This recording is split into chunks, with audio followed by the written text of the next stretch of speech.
All right. We're just getting everything set up here. The reason we're going live right now, everyone, is we wanted to talk about superclusters. The supercluster announcement that just happened here in Ottawa. Minister Baines just announced 5 winning superclusters. He made the announcement at the Canadian Museum of Science and Technology. We thought this would be a good opportunity to talk a little bit about, like, what does that mean, right? So yes, we've got 5 winning superclusters. I will list them off here in a second. You've got Oceans, you've got Scale AI, you've got a protein supercluster, which is very cool. You have advanced manufacturing supercluster, and then you have a digital technology supercluster.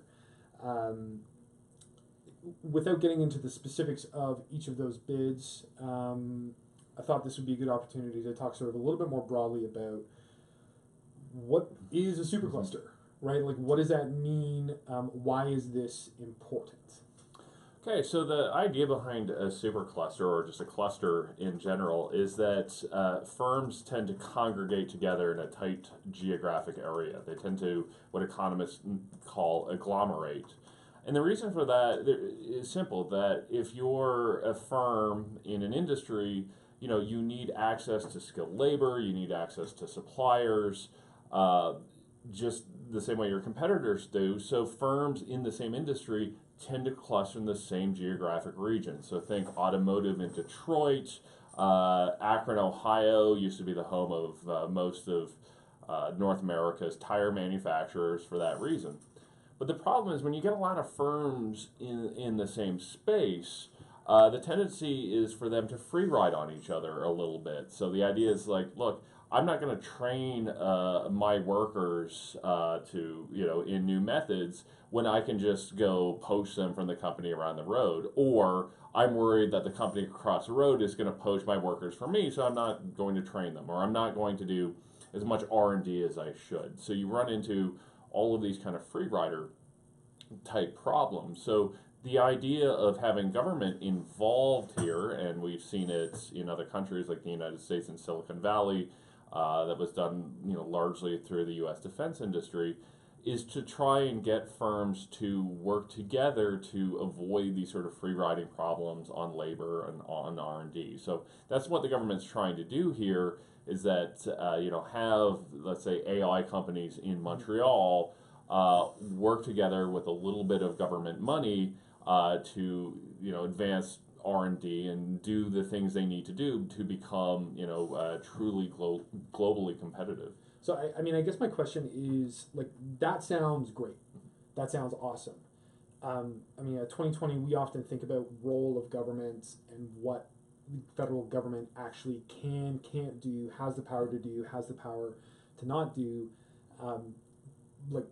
So if we're trying to achieve that goal of eliminating a free rider problem, of encouraging collaboration, like, what are the mechanisms, like what are the levers that government's actually pulling? Like, what is the government doing today that's actually going to incent firms to work together?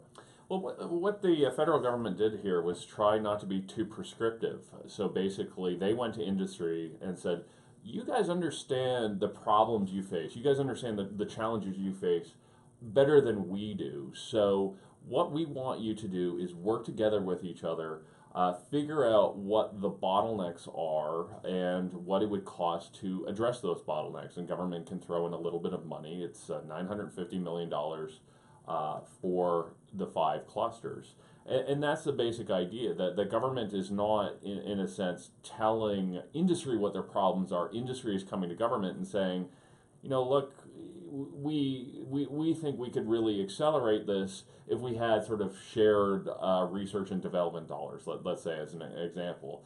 You see this in the oil sands, where a lot of oil sands companies are all kind of working on the same problems, spending their own money, so they've pulled together and formed COSIA, which is not part of the superclusters, but it's just something they did on their own.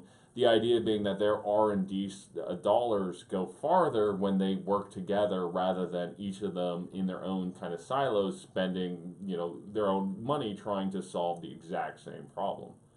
And is there, so I guess we need to think globally now. A lot of the big policy swings, and make no mistake, I mean, you would know, this is a major policy swing for the Trudeau government. A lot of these seem to be globally motivated, right? There's an international competitiveness angle to this. We've tried to sort of bill ourselves as like Silicon Valley North at times, which is cute sometimes, right? But I guess the question is like, how much of what we're seeing today and what we hope to achieve is motivated by the global market and other jurisdictions? 100%. The idea again behind a cluster is it's all about economies of scale, right? The idea that as you build up that pool of workers, that pool in RD, it just grows and grows and grows, and every unit of thing you do, it actually gets cheaper. Well, Canada, at the end of the day, is a fairly small country economy-wise. We're 36 million people on a planet of 7 billion. So the only way Canada is ever going to be able to achieve scale, whether it be in oceans or AI and advanced manufacturing, is to be export-focused and focus on that market of 7 billion people rather than the 36 or 37 million people across the country. I'm just soliciting here. If you have any questions for folks that are watching specifically that you want to pick mine or Mike's brain about, just drop it in the chat and we'd be happy to reply. Lots of obviously like lots of companies and clusters applied. I'm hoping you can kind of like take me back to when this idea kind of started. Like, what was the road for a company? Or sorry, I gotta stop saying company, right? Because that's the whole point, is that it's a group of companies. What was the road for an idea, an oceans cluster or the AI cluster? What was their road from the announcement that this is something that the Trudeau government wanted to do to today? Like, how does that cooperation, form? How do those bonds get formed? How clear did the idea have to be? Like, what was their path to get to where they were today? Sure. So the Trudeau government announced this as part of the previous budgets, that it was sort of a competition of sorts. So the idea is that these coalitions were formed, with industry as the lead, but that with academic partners, with SMEs that play a big role.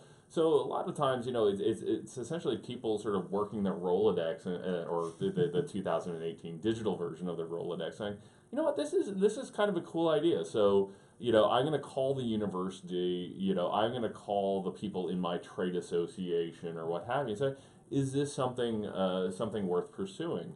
So we had, there were a lot of bids, over 50 bids. I think at one point, we heard, there were hundreds of groups forming, some of which merged with each other, some of which dropped out. And then eventually, through sort of a period of judging, got down to a final 9. And today's announcement picked five of those 9. But that is basically how it worked, that the government, after talking to industry, realized that our innovation programs tend to be firm focused, right? Right. But some of the issues we have around innovation aren't specific to a firm, but rather, again, it's trying to get an entire industry to reach scale and eliminate those bottlenecks. The fact that agglomerations will tend to underinvest in R&D, underinvest in talent, that sort of thing. And that's in part why you have university partners here as well, because they can help commercialize research, as we talked about in our Waterloo event, but also make sure that we have that pool of talent there that those industries require. And I guess my last question, I think, would be, what do we expect from this? Right, so today's a great day. It's new-ish for Canada to sort of incent this kind of collaboration at this scale with this level of investment. what's tomorrow? What's 7 days from now? What's 6 months from now? Like, what's the next progression, and what do we hope to get from this? Well, absolutely. And I think that's, we have a federal government focused on deliverology. So I think that's going to be key to find out from all of these clusters is, okay, like, what are your goals? What does success look like? Like 5 years from now, what is that? And it will be different for every cluster. But, the metrics I would look for are things like patents and various IP-related things. Are these clusters or these agglomerations developing more IP than they did before?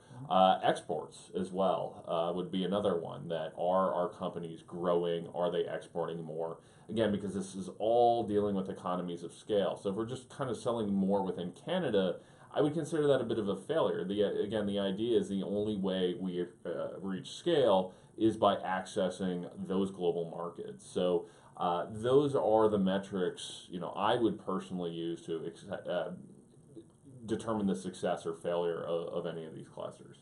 I think that's it for us here. Obviously, like a lot more to watch over the next couple days and weeks. There's going to be we're going to be watching the sort of the 5 clusters as they sort of take steps into cooperation. And I think it's something that we're probably going to be following a lot here at 2020 in various ways.